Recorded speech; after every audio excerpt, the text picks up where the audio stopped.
اکثر لوگوں کے سامنے انہیں بہنے سے روک لیتے ہیں۔ ہر شخص ہم اپنے آنسو نہیں دکھاتے کیونکہ وہ اتنا خاص نہیں ہوتا، مگر یہ آنسو ہم اپنے رب کے سامنے نہ تو روکتے ہیں نہ روک سکتے ہیں۔ اس کی بارگاہ میں حاضر ہو کر اپنا سر اس کے آگے جھکا کر ہم جو آنسو بہاتے ہیں وہ کسی اور کے آگے بہہ ہی نہیں سکتے۔ ہمارے آنسو انسانوں کے لیے بے زبان ہوتے ہیں، مگر ہمارے پروردگار کے آگے یہی آنسو ساری داستان بیان کر دیتے ہیں، کیونکہ جیسے یہ آنسو خاص ہے نا، اس کی محبت بھی اتنی ہی خاص ہے، بے لوز، بے حد محبت۔ جب بندہ بہت پریشان ہو جاتا ہے تو پھر اس کی تسلی دی گئی ہے کہ بے شک ہر تنگی کے بعد آسانی ہے۔ اللہ رب العزت کے سامنے ایسے گر گرا کر مانگے کہ اللہ پاک آپ کے آنسوں کو دیکھ کر فوراً عطا کر دے۔ حضرت ایوب علیہ السلام کو اتنی بڑی بیماری میں اتنے عرصے کے بعد جب صحت عطا کی گئی تو اللہ پاک نے پہلے سے بھی زیادہ نعمتیں ان کو عطا کی، حالانکہ وہ سب جو پہلے تھا وہ تو تباہ ہو چکا تھا، لیکن حضرت ایوب علیہ السلام اپنے رب کی طرف ہی آہوزاری اور شکر گزاری کرتے رہے اور مانگتے رہے، تو اللہ پاک نے بھی پھر ہر طرح کی نعمتیں عطا فرما دی۔ ہم نے بھی ہر حال میں اسباب کو اختیار کرتے ہوئے صرف اللہ پاک کی رحمت کی طرف توجہ کرنی ہے۔ انشاءاللہ اللہ پاک سب کے کام آسان بنائیں گے۔ پتہ ہے اللہ کو راضی کرنے کا سب سے آسان طریقہ کیا ہے؟ نماز۔ نماز تمہارے اور اللہ کے درمیان موجود ہر فاصلہ ختم کر دیتی ہے، اور اللہ کو اپنے بندے کی سب سے پیاری بات یہی لگتی ہے جب اس کا بندہ اس کے پسندیدہ انداز سے اسے مناتا ہے۔ جب تم اللہ کی محبت کا حق ادا کرنے کے بعد اپنی محبت کی آرزو کرتے ہو نا، تو اللہ اس آرزو پہ یکدم کن فرما دیتا ہے، اور پھر وہ کہتا ہے تو نے مجھے میری پسند سے راضی کیا ہے نا، تو میں بھی تجھے تیری ہی پسند سے راضی کروں گا۔ کائنات میں کوئی بھی عمل اور کوئی بھی عبادت ایسی نہیں جو نماز کی طرح اللہ کو فوراً تم سے راضی کر سکے۔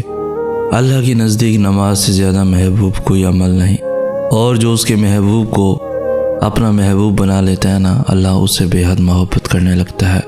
جو سجدوں میں سستی نہیں کرتے، پھر اللہ بھی ان کی دعاؤں کی قبولیت میں تاخیر نہیں ہونے دیتا۔ نماز آزمائش میں اللہ کی تمہارے لیے سب سے بڑی پناہ گاہ ہے، اور جو اس کی پناہ میں ہوتے ہیں ان کا بڑے سے بڑا طوفان بھی کچھ نہیں بگاڑ سکتا، وہ ہمیشہ اللہ کی حفاظت میں رہتے ہیں۔ زندگی کو نہ تھوڑی سی بریک لینے دو، جہاں 10 لوگوں سے بات کرتے ہو وہاں 2 لوگوں سے بات کرو، جہاں پورا دن موبائل استعمال کر رہے ہو وہاں 6-7 گھنٹے استعمال کر لو، جہاں تم 1 گھنٹہ بھی سو نہیں پا رہے وہاں جیسے بھی کر کے دن میں 2 سے 3 دفعہ نیند لے لو۔ ہر سوچ کنٹرول آنا شروع ہو جائے گی۔ تم جتنا لوگوں سے باتیں کرو گے الجھتے جاؤ گے، بے سکون رہو گے۔ اپنا بہترین دوست اللہ کو بناؤ۔ یقین کرنا لوگوں سے بات کرنے کی فرصت تک نہیں ملے گی، تم الجھو گے بھی تو تمہارا رب تمہیں سلجھا دیا کرے گا۔ وہ ہر چیز سے واقف ہے، بس ہم سے سننا چاہتا ہے۔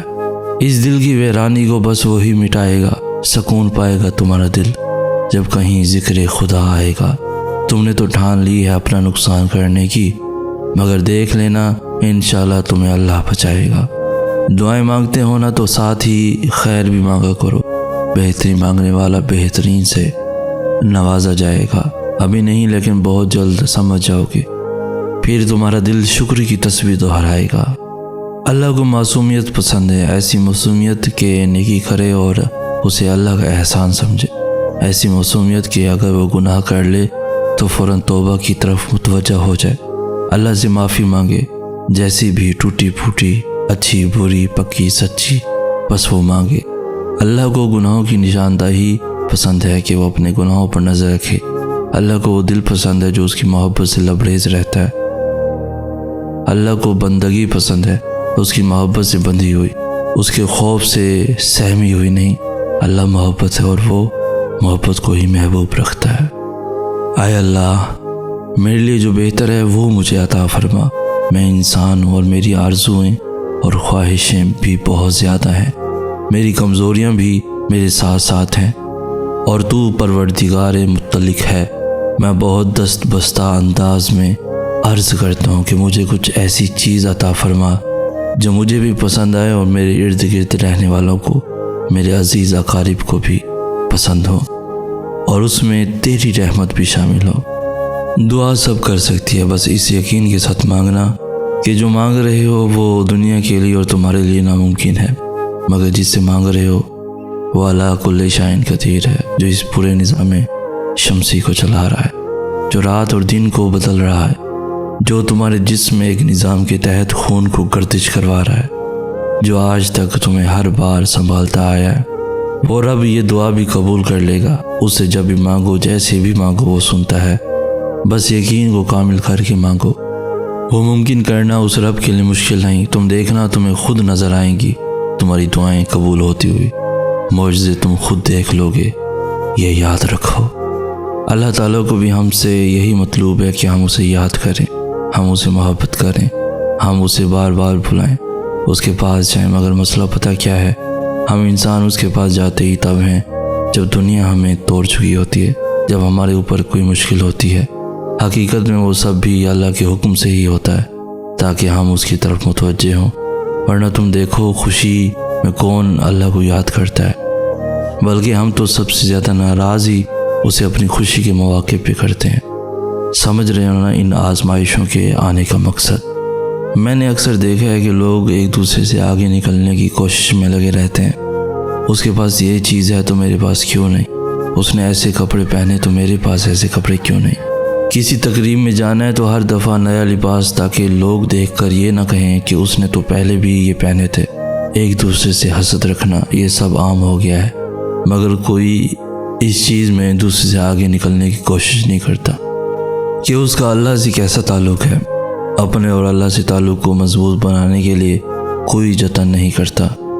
دنیاوی چیز کی تو سب نقل کرتے ہیں، مگر اگر دوسرا انسان اللہ تعالیٰ کے قریب ہے تو ہم کیوں نہیں؟ وہ اللہ کے لیے نماز پڑھ رہا ہے تو ہم کیوں نہیں؟ آج کل لوگوں کو دنیا کا لالچ ہے، اگر یہی لالچ نیکیاں کمانے کا ہوتا تو دنیا میں برائی کے لیے جگہ کم پڑ جاتی۔ در بدر کی ٹھوکریں کھا کر جب انسان اللہ کے در تک پہنچتا ہے تو اللہ اپنے بندے کو اس کی چاہت سے نواز دیتا ہے۔ ساری حاجتیں تو اسی کے در سے پوری ہونی ہیں، پھر چاہے سب سے پہلے جاؤ یا سب سے آخر میں۔ یہ دکھ درد تمہارے اس کی طرف سے تمہاری سزا نہیں ہے، یہ آزمائشیں تمہارے ماضی کی خطاؤں کا نتیجہ نہیں ہے، یہ بے سکونی تمہاری اس کی تم سے ناراضگی کی وجہ نہیں ہے، یہ اس کے طریقے ہیں تمہیں خود تک بلانے کے۔